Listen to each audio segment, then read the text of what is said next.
कश्मीर इस्लाम के आगमन से पहले एक ऐसा रीजन था जहां हिंदू धर्म और बौद्ध धर्म का दबदबा था और यहाँ डाइवर्स कल्चरल, रिलीजियस और सोशल डेवलपमेंट्स की कैरेक्टरिस्टिक थी। ये युग लगभग 3000 ईसा पूर्व से 13वीं शताब्दी ईस्वी तक फैला हुआ था, जिसमें लोकल ट्राइब्स, राजवंश और सिंथेसाइज्ड ट्रेडिशंस शामिल थीं, जो बाद में कश्मीरियत के रूप में जानी जाने वाली हारमोनियस कल्चरल ईथॉस की फाउंडेशन रखती थीं, जो स्थानीय बिलीफ्स को बिना रिलीजियस फंडामेंटलिज्म के ब्लेंड करती थीं। आर्कियोलॉजिकल एविडेंस जैसे बुरज़ाहोम साइट, जो लगभग 3000 ईसा पूर्व के हैं, वो कश्मीर में प्रारंभिक मानव की सिंपल लाइफस्टाइल को रिवील करते हैं। यहाँ पर मिले पिट ड्वेलिंग्स, ज़मीनी स्टोन टूल्स, हड्डी के ढांचे और मिट्टी के पॉटरी के माध्यम से हमें यहाँ सबटरेनियन लिविंग से अधिक स्ट्रक्चर्ड सेटलमेंट्स की जानकारी देते हैं, जो कश्मीर को प्री हिस्टोरिक इनोवेशन के सेंटर के रूप में हाईलाइट करते हैं, जो एक वाइडर एशियन ट्रेड नेटवर्क से जुड़े थे। कश्मीर में इस्लाम का आगमन क्रमिक लेकिन परिवर्तनकारी था।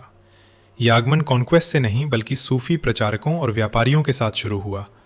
कश्मीर में सबसे पहली मुस्लिम प्रेजेंस लगभग 786 ईस्वी के आसपास नोट की गई है, जो कि प्रॉफिट मोहम्मद की डेथ के 140 साल के बाद। लेकिन सिग्निफिकेंट चेंज 14th सेंचुरी में आया, जब 1339 में शाह मीर, एक मुस्लिम एडवेंचरर ने कश्मीर पर शासन जमा लिया। शाह मीर कश्मीर का फर्स्ट मुस्लिम रूलर बनकर उसने शाहमीर डायनेस्टी की फाउंडेशन की।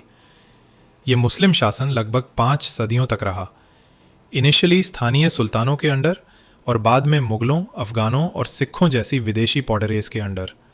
इनके कुछ अर्ली इंटरैक्शंस पीसफुल थे, जैसे कि sufi saint Mir Sayyid Ali Hamadani 14th century के अर्ली में आए, जिन्होंने कल्चर को इन्फ्लुएंस किया। वहीं दूसरी ओर कुछ कट्टर मुस्लिम रूलर्स ने लोकल्स को पर्सुएजन के जरिए कन्वर्ट किया। हिंदूज का मेजॉरिटी से माइनॉरिटी में transformation repeated cycles of violence, forced convergence और डिस्प्लेसमेंट के जरिए हुआ, जिसे अक्सर 7 प्रमुख एक्सोडसेस के रूप में डिस्क्राइब किया जाता है। ये आइसोलेटेड इंसिडेंट्स नहीं थे, बल्कि सिस्टमैटिक एफर्ट्स थे जो कश्मीर की इंडिजिनस हिंदू फैब्रिक को इरोड करती गईं। कश्मीरी हिंदुओं का पहला एक्सोडस सुल्तान सिकंदर शामिरी 1389 से 1413 ईस्वी के अंडर आया, जो अपनी आइकोनोक्लाज्म के लिए सिकंदर बुतशिकन के नाम से जाना जाता है। रैडिकल एडवाइजर से इन्फ्लुएंस्ड होकर उसने मार्तंद और अवंतीपुरा जैसे आइकॉनिक टेम्पल्स को डिमोलिश किया, नॉन मुस्लिम्स पर जिजिया टैक्सेस इम्पोज किए और मास कन्वर्जन्स इन्फोर्स किए। हज़ारों हिंदूज को किल किया गया, कन्वर्ट किया गया या एग्जाइल किया गया।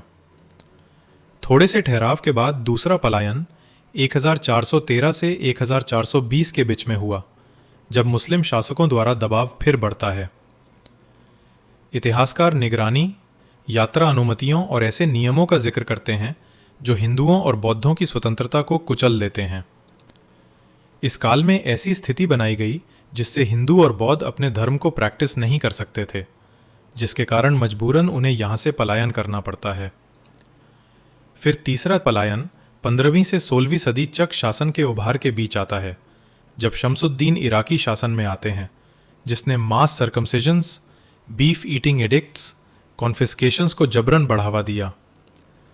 एकेडमिक रीडिंग्स बहारिस्तान शाही जैसे सोर्सेज में डिवोशनल टेल्स और एक्यूजेशंस दोनों को नोट करती हैं, ये दिखाते हुए कि कैसे उन्होंने डिवोशन और कंपल्शन साथ साथ बढ़ावा दिया। कम्युनिटी मेमोरी में टेरर लौटती है, एक नया आउटफ्लो बनता है। टेम्पल्स बंद, आंगन उजड़ते हैं और दक्षिण की ओर और पलायन बढ़ता है। 1990 के मध्य तक जनरल एस्टिमेट्स बताते हैं कि लगभग 1,20,000 से 1,40,000 में से 90,000 से 1 लाख पंडित्स वैली छोड़ चुके थे। ये आंकड़ा जर्नलिस्ट्स, स्कॉलर्स और ऑफिशियल टैलीज में दर्ज है। दोस्तों, इन मुस्लिम शासकों के कारण आज कश्मीर में केवल 3% यानी कि 2,000 से 3,000 हिंदू पंडित बचे हैं। भारत, जो कि एक हिंदू मेजॉरिटी देश होने के बावजूद ऐसे हालत हो गई है। आज भी पाकिस्तान की ओर से आतंकवादी भेजे जाते हैं ताकि कश्मीर में हमेशा सांप्रदायिक दंगे होते रहें। तो ये था आज का दिल दहला देने वाला वीडियो। कृपया अपनी राय नीचे कमेंट में दे और इसे ज़्यादा से ज़्यादा हिंदुओं तक पहुँचाए। जय हिंद, जय भारत।